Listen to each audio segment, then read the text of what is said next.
You already know this. Sound travels through air. That's not a belief, that's something you've confirmed with your own body, thousands of times, every single day of your life. You speak, and someone across the room hears you. You drop a glass, and everyone in the kitchen turns around. You put on your favorite song, and the music fills the space between the speaker and your ears like something physical, something real, something you can almost reach out and grab. Of course sound travels through air. What else would it do? And here's the part that should make you stop. Scientists can measure exactly how it travels. Sound moves through air at 343 meters per second at room temperature. That's roughly 767 miles per hour, faster than a commercial airplane, precise enough to calculate echoes, design concert halls, guide submarines underwater. The number is clean, the physics is settled. Textbooks the world over agree on it. So here's the question you've never actually had to answer, and I want you to sit with it for a second before you move on. If sound is a wave traveling through air at 343 meters per second, what exactly is doing the traveling? Not the concept, not the definition, the thing, the physical object, the stuff. What leaves your mouth when you speak crosses the room at 767 miles per hour and arrives inside someone else's ear. Because if you can answer that, if you can name the thing that travels, then what you're about to hear won't disturb you at all. But I don't think you can, and I think somewhere in the back of your mind, you already feel that. Let's be honest, you already have an answer forming. You've had it since the second I asked the question. Sound is a wave, like a wave in the ocean. It travels through the air the same way a ripple travels across water. Something disturbs the surface, the disturbance propagates outward, and the wave moves from point A to point B. Simple. You probably learned this in middle school, and it's been sitting in the back of your brain ever since, quietly feeling correct. And it feels right because you've seen waves. You've stood at the edge of the ocean and watched them roll in. You threw a rock into a still pond and watched the rings expand outward in perfect circles. The wave moves. The pattern moves. That's what sound does.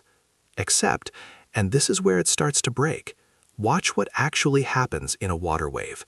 Watch carefully. The water doesn't travel with the wave. A buoy sitting on the surface doesn't get carried to shore when a wave passes under it. It goes up, and then it goes back down, and it ends up almost exactly where it started.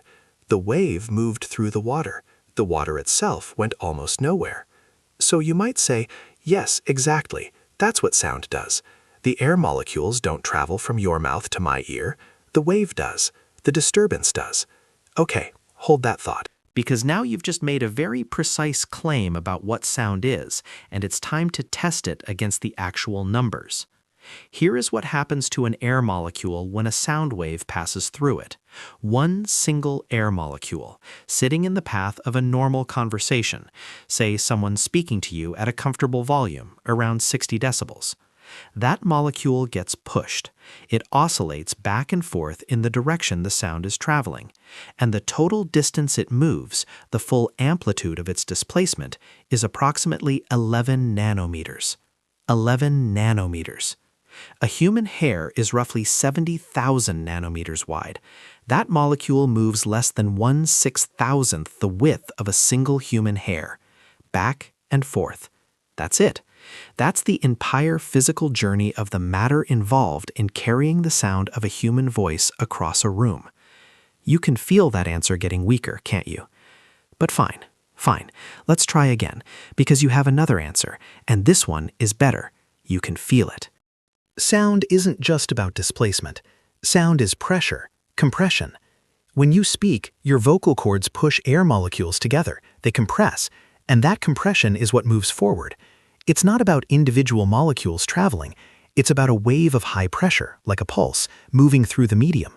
The molecules get squeezed together, then spread apart, then squeezed again.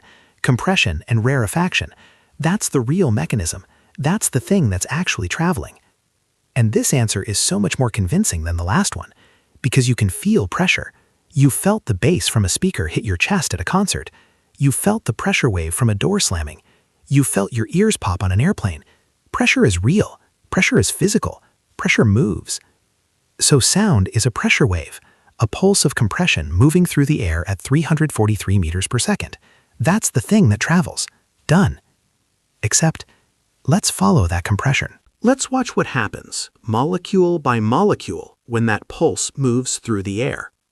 Molecule A gets pushed by your vocal cord. It moves, remember, about 11 nanometers, and it bumps into molecule B. Molecule B gets pushed. It bumps into molecule C. C bumps D, D bumps E. The pulse moves forward at 343 meters per second. But here's the question that kills this answer. Where is the compression now? Molecule A is back where it started. Molecule B is back where it started. Molecule C, D, E, all back. The compression moved forward, but the compression isn't a thing you can point to. It's not an object. It's a relationship between molecules, a momentary crowding, a pattern of proximity that passes from one group of molecules to the next and leaves nothing behind. You can't hold it, you can't weigh it, you can't put it in a box and ship it across the country.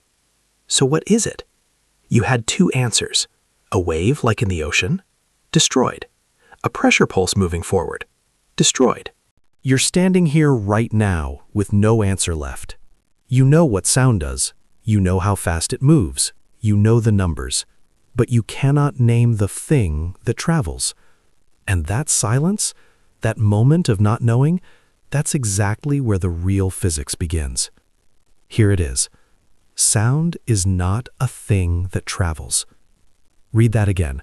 Not a thing, not an object, not a particle, not even a wave in the way you picture a wave, something moving through space, carrying itself from one place to another like a thrown ball or a beam of light. Sound is a pattern of molecular behavior that propagates through a medium by recruiting each successive layer of molecules into the same temporary disturbance and then leaving them exactly where they were. Nothing travels from your mouth to my ear, not one single atom, not one molecule.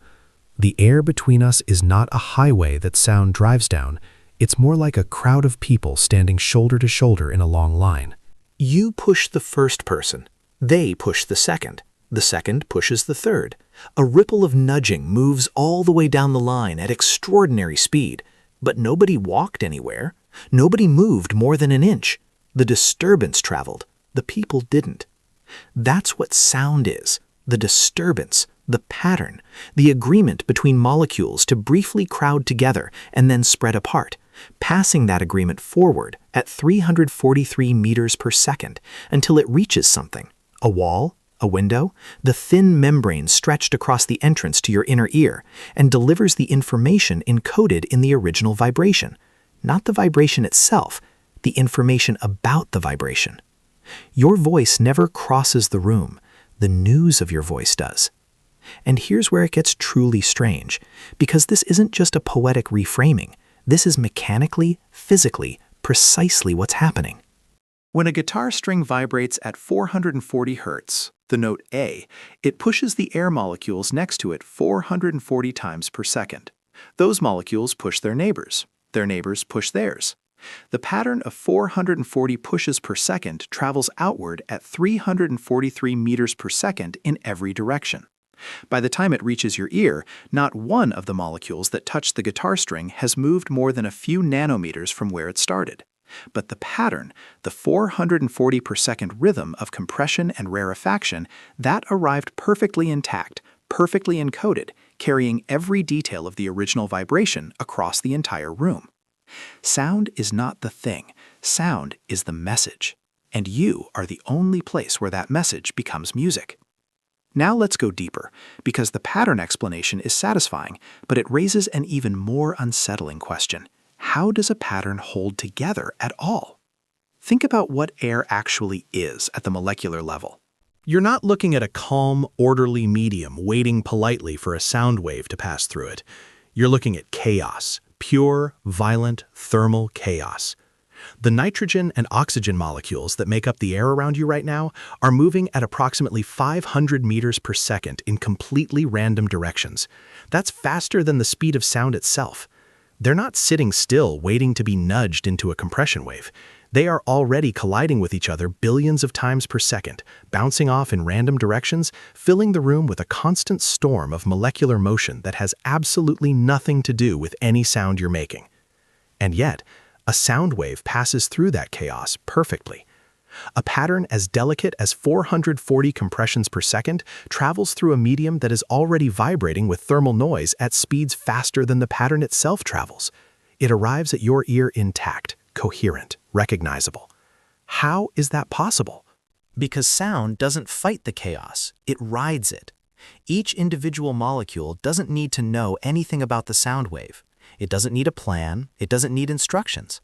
All it needs to do is respond to its immediate neighbors, to the local pressure difference right next to it right now. If the molecules to its left are slightly more crowded than the molecules to its right, it gets pushed right.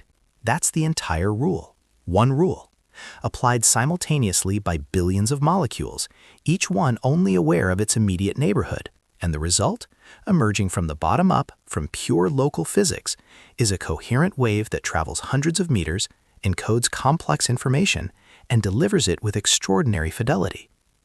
This is what physicists call an emergent phenomenon. The wave is not in any single molecule. You cannot point to one molecule and say, there, that one is carrying the sound. The sound exists only in the collective pattern. In the relationship between molecules, in the structure of how they're arranged relative to each other at any given instant. And that structure, that pattern of crowding and spacing, if you could actually see it, would look nothing like what you imagine. Picture a cross-section of air with a sound wave moving through it. What you'd see are alternating bands, regions where molecules are packed slightly more densely than average, the compressions, and regions where they're spread slightly further apart than average, the rarefactions, moving forward together, a zebra stripe of molecular density, traveling at 343 meters per second. The stripes are subtle. The density difference between a compression band and a rarefaction band in a normal conversation is less than 1/10,000th of the average air density. The molecules are barely more crowded in the compression zone. The difference is almost nothing, and yet your ear can detect it. Your brain can decode it. You can hear a pin drop in a quiet room from across the space, a pressure difference of about 20 micropascals against a background atmospheric pressure of 101,000 pascals. Your hearing system is sensitive to pressure changes of less than 0.2% of the surrounding air pressure. Now, why do the molecules respond to each other at all? Why does molecule A bumping into molecule B cause B to move? This is where sound connects to something fundamental, something that runs through every physical interaction in the universe. The molecules never actually touch. When two air molecules appear to collide, when they appear to bounce off each other, they don't make physical contact the way billiard balls do. What happens is electromagnetic. As the electron clouds surrounding each molecule get close enough, the negative charges repel each other with a force that increases dramatically as the distance decreases. They push each other away before they ever meet. The apparent collision is an electromagnetic event, a brief, intense exchange of force mediated by the same field that powers every electrical device you've ever used. And underneath that, at the deepest level, the reason electron clouds repel each other is quantum mechanical, the Pauli exclusion principle. Two electrons cannot occupy the same quantum state in the same place at the same time. Matter is solid, matter bounces, not because atoms is, but because quantum mechanics forbids the overlap of identical particles. The sound of your voice travels across a room because of quantum mechanics. Every conversation you've ever had, every song you've ever heard, every word your mother ever said to you, mediated at the fundamental level by the quantum rules that prevent electrons from sharing the same space. The most human thing, the carrying of a voice across air, runs on the deepest physics in the universe. And now bring it back to you. Because everything we just described, that's not happening out there in the abstract in some physics textbook. It's happening inside your body right now. Your eardrum is a membrane roughly 8 to 10 millimeters in diameter, thinner than a sheet of paper.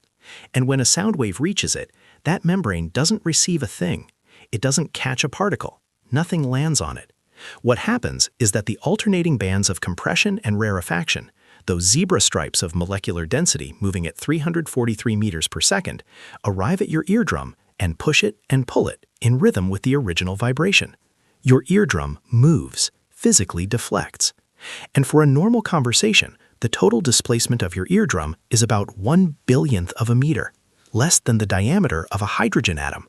Your brain is detecting subatomic motion and calling it a voice.